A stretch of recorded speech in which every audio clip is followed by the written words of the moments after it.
Salve galera, tudo certo? Vamos continuar aqueles princípios da propagação dos raios de luz. Falei até o momento com vocês sobre o princípio da propagação retilínea. Ele é bastante longo mesmo, né? É o princípio mais cobrado, claro, nos vestibulares, todos que vocês vão fazer pela frente, né? Seja o Enem, enfim, qualquer tipo de vestibular, é o assunto mais cobrado. Bom, a partir de agora eu vou falar de dois outros princípios da propagação dos raios de luz e já vamos entrar em algumas propriedades sobre a reflexão dos raios de luz. Porque daí depois nós vamos, de fato, estudar tudo sobre espelhos planos.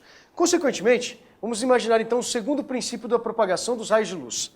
Esse segundo princípio é conhecido como o princípio da reversibilidade.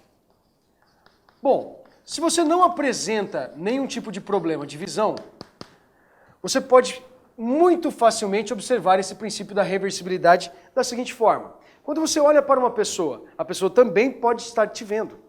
Isso indica que a luz segue os dois caminhos. A luz proveniente de uma fonte como uma lâmpada, como o sol, chega até, por exemplo, um observador A, sofre reflexão e vai em direção ao olho de um observador B. Assim como a luz proveniente de uma fonte pode chegar ao observador B, sofrer reflexão e ir em direção ao observador A. Então a luz segue os dois caminhos, por isso considerado como o princípio da reversibilidade.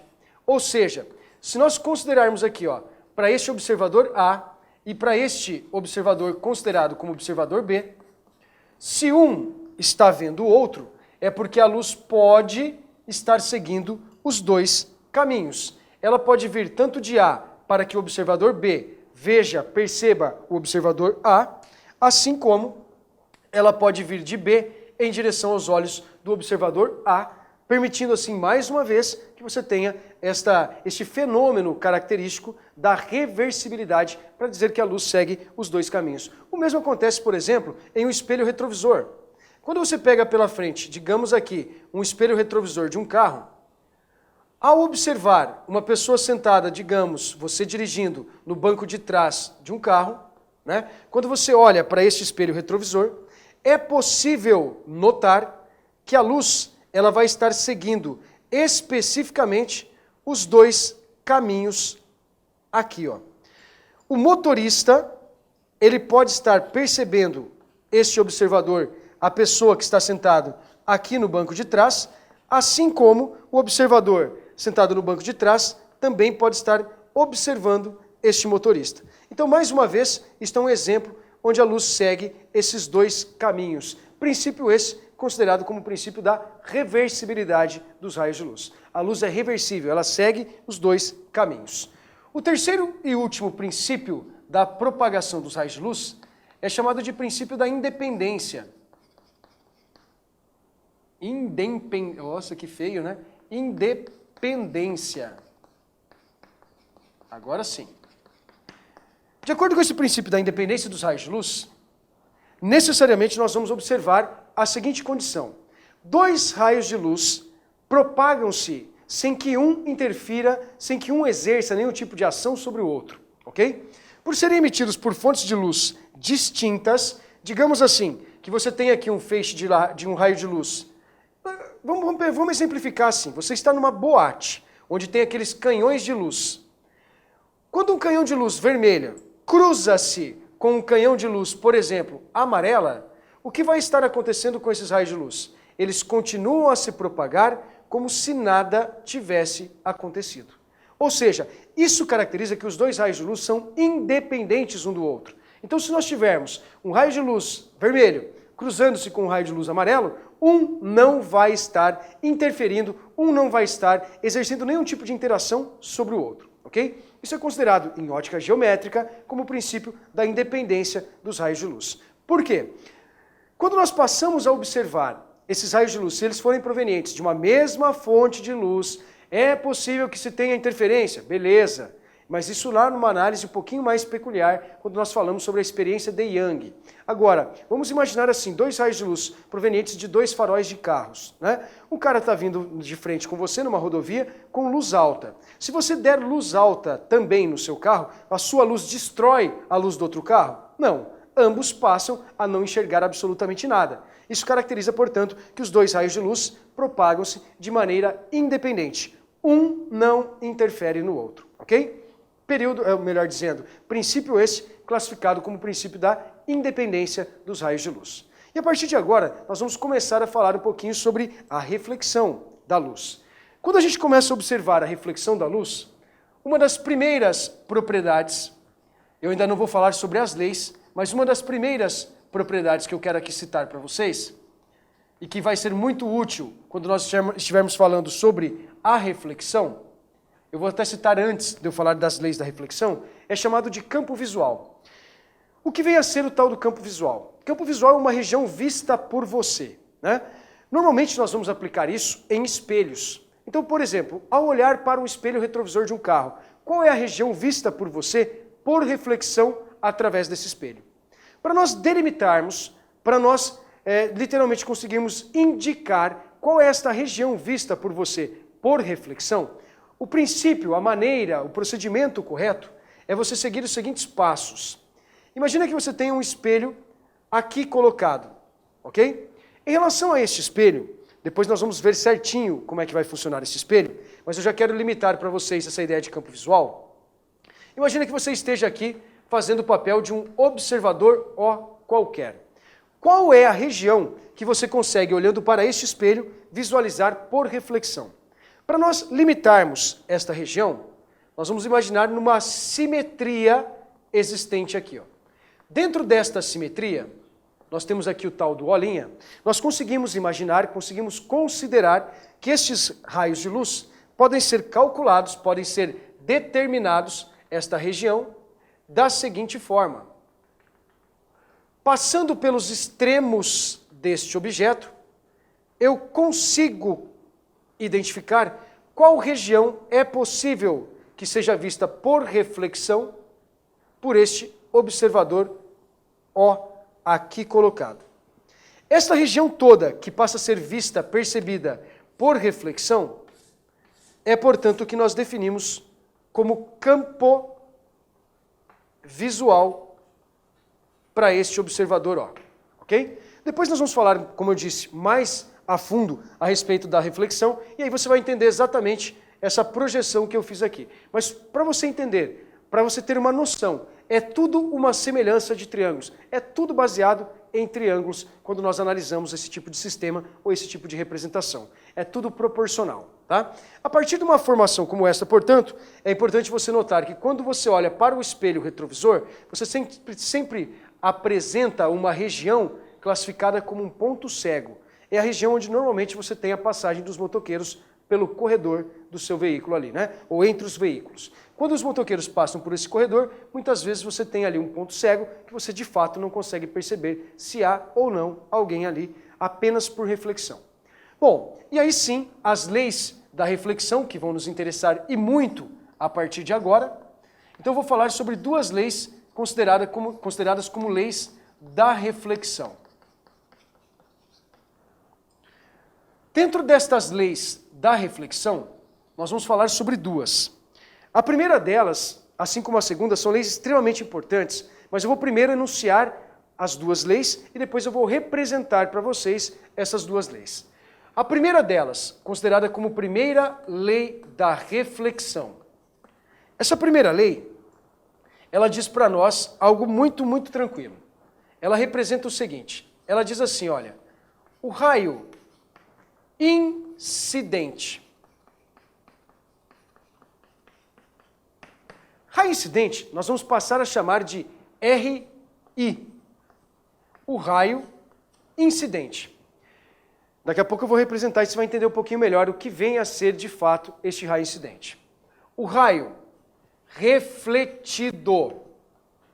O raio, portanto, também considerado como refletido. Este raio refletido, nós vamos considerá-lo como sendo um RR. E, consequentemente, a reta normal. Então, ó, o raio incidente, o raio refletido e a reta normal. Os três, o que tem de especial? Os três são coplanares. Esses três raios de luz, portanto, são considerados como coplanares. Neto, o que vem a ser esses raios de luz serem classificados, serem considerados como coplanares? Coplanar quer dizer que eles encontram-se em um mesmo plano. Todos esses raios de luz, portanto, encontram-se em um mesmo plano. E ponto final. Eles estão sobre uma mesma superfície bidimensional, seja ela a superfície do quadro, a superfície do teto, do solo, de uma parede qualquer. O plano do seu caderno, estando em uma superfície planar, portanto, nós consideramos como sendo coplanar. A segunda lei, por sua vez, a segunda lei, considerada ainda como a segunda lei da reflexão, esta segunda lei, ela é mais simples, mas é mais importante do que a primeira. A segunda lei diz assim: o ângulo de incidência, este ângulo de incidência, nós chamamos de ângulo I, é absolutamente igual, então ele é igual ao ângulo de reflexão. Ângulo este de reflexão, representado pela letra R. Notem o seguinte, quando a gente fala sobre ângulo de incidência e sobre ângulo de reflexão, é necessariamente, ou são necessariamente os ângulos formados entre os raios incidentes e a reta normal, ou raio refletido e a reta normal. Nunca formado em relação à superfície. Nunca. Então, esta segunda lei caracteriza algo muito importante. Ela representa para nós essa condição. O ângulo de incidência, ele tem que ser absolutamente igual ao ângulo de reflexão. Esta é a segunda lei da reflexão, uma das mais importantes leis que nós temos dentro de toda a ótica geométrica, já que tudo se baseia, como eu disse, em semelhança de triângulos. Então, se o ângulo de incidência é igual ao ângulo de reflexão, nós vamos, a partir de agora, observar algumas propriedades a respeito dessas duas leis. Vamos imaginar aqui, então, o seguinte: eu vou representar para vocês, em uma única figura, todas estas duas leis e caracterizando aqui alguns detalhes extremamente importantes. Então, vamos imaginar que você tem uma superfície qualquer aqui. Neto, essa superfície precisa ser considerada como, por exemplo, um espelho? Não. Não é necessário que nós tenhamos pela frente um espelho. Apenas uma superfície como esta. Ela tem que ser plana? Não. Ela pode ser também considerada como uma superfície irregular, sem problema algum. A partir do momento que você tem esse tipo de representação gráfica, nós vamos observar aqui a seguinte condição ou a seguinte propriedade. Vamos considerar um raio de luz que vai estar chegando até esta superfície. Este raio de luz que vai estar chegando até esta superfície, nós vamos dar o nome a ele, olha só, o raio de luz que vai para a superfície. A isto nós vamos chamar de raio incidente. Então, o raio de luz que estiver chegando até esta superfície, nós vamos considerar como sendo um raio incidente.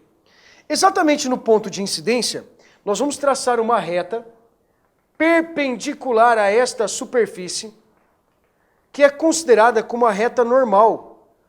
Este raio de luz perpendicular a esta superfície, considerada como reta normal, é na verdade o que nós consideramos, dentro desse sistema, como se fosse análogo à força normal vista em mecânica. Tá? Então aqui nós temos a presença de uma reta considerada como reta normal. Então o raio incidente, o raio que chega, a reta normal e o raio que emerge desta superfície. Este raio de luz que vai estar emergindo desta superfície, nós vamos aqui considerar como sendo o seu raio de luz considerado como refletido. É o raio de luz que sai desta superfície. Então eu tenho o raio de luz que chega até a superfície e tenho o raio de luz que sai da superfície. O raio de luz que chega é o raio incidente, o raio de luz que sai é o raio refletido e este é o raio ou reta perpendicular à superfície, lembrando, portanto, que ela forma esses 90 graus, é necessariamente considerada como reta normal. E esses três elementos devem ser coplanares entre si. Então a primeira lei da reflexão é isto. Raio incidente, raio refletido, reta normal são coplanares. Raio incidente é o raio que chega até a superfície. Raio refletido é o raio que emerge, é o raio que sai desta superfície. e a reta normal exatamente no ponto de incidência. Esta reta normal, portanto, ela é marcada exatamente no ponto de incidência deste raio. Exatamente, então, neste ponto de incidência, nós vamos ter aí essa condição da reta normal perpendicular a essa superfície de contato. Bom, a partir do momento que nós temos a primeira lei aqui observada, eu também falei que a segunda lei é a mais importante. A segunda lei da reflexão, ela só diz para vocês o seguinte: este ângulo, que é o ângulo formado entre este raio incidente e a reta normal, a isto nós chamamos de ângulo de incidência. E este ângulo aqui, ó, formado entre a reta normal e a superfície, ou melhor dizendo, e o raio refletido, é considerado como ângulo de reflexão. Desculpe, presta bastante atenção. O raio incidente e a reta normal, o ângulo formado entre eles, ângulo de incidência. O ângulo formado entre a reta normal e o raio refletido, ângulo de reflexão. Pela segunda lei da reflexão, então nós podemos garantir que este ângulo de incidência tem que ser absolutamente igual ao ângulo de reflexão. Beleza? Isso é o que nós consideramos, então, como sendo as duas leis da reflexão dos raios de luz. São essas as propriedades que nós temos para esta condição, para a reflexão sofrida por esses raios provenientes, incidentes ou emergentes desta superfície. Um dos exemplos mais interessantes que nós temos envolvendo essa segunda lei, e olha, toma bastante cuidado, que quando eu falo da segunda lei, eu não estou falando de ângulo de incidência ou ângulo de reflexão formado em relação à superfície, hein? É sempre em relação à reta considerada como reta normal. Um exemplo apenas envolvendo esta condição desta segunda lei e da primeira lei da reflexão. Então, no exemplo, é o tipo de questão assim mais bem elaborada que nós temos. Muitas vezes ele coloca 2 espelhos e tudo mais. Mas para um único espelho, é o tipo de questão mais bem elaborada que eu, pelo menos, já me deparei, né? Onde você tem isso daqui, ó. Imagina que você tem aqui uma superfície qualquer, e aqui você passa a considerar os seguintes raios: incidente, raio refletido. Aí você pode me perguntar: Neto, o raio incidente é sempre à esquerda e o raio refletido é sempre à direita? Claro que não. É só para exemplificar, tá bem? A partir daqui, no ponto de incidência, nós temos uma reta considerada como reta normal. Muito bem. Ele pode perguntar para você o seguinte: se nós tivermos aqui, ó, este ângulo sendo considerado como um ângulo alfa qualquer, e consequentemente, eu posso considerar este ângulo aqui, ó, como sendo um ângulo de 2 alfas, ok? Para esse tipo de representação, a pergunta normalmente que pinta nesse tipo de questão é: qual é o ângulo de incidência? E ele pode fornecer a você algumas alternativas. Digamos assim, 0, B, 10, C, 30, D, 45, ou E, nem Deus acerta. Dentro desta representação, qual das proposições corretas, né, nós teríamos aqui para esse tipo de figurinha, para esse tipo de formação? 0, 10, 30, 45 ou nenhuma das alternativas, nenhuma das anteriores. Numa figura como esta, se ele pergunta para você qual é o ângulo de incidência, ele está fazendo referência a este ângulo exclusivamente aqui, ó. Eu quero descobrir o valor deste ângulo de incidência. Como é que nós resolvemos uma expressão como esta?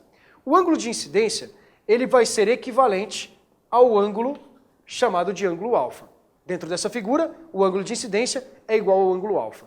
Se a incidência é igual à reflexão, então aqui nós temos a incidência sendo igual à reflexão, eu posso ainda imaginar o seguinte: qual seria o valor deste ângulo todo aqui, ó? Nós poderíamos dizer que ele é proporcional ao segundo ângulo ali representado. Isto vale 2 alfas. Concordam? Ou seja, se a reta normal é perpendicular à superfície, nós podemos analisar em função apenas deste ângulo. Quanto vale este ângulo colocado aqui para vocês em verde? 90 graus. Então nós podemos dizer que alfa mais 2 alfas são absolutamente iguais a 90 graus. A partir daqui eu consigo descobrir o valor do ângulo de incidência. Como?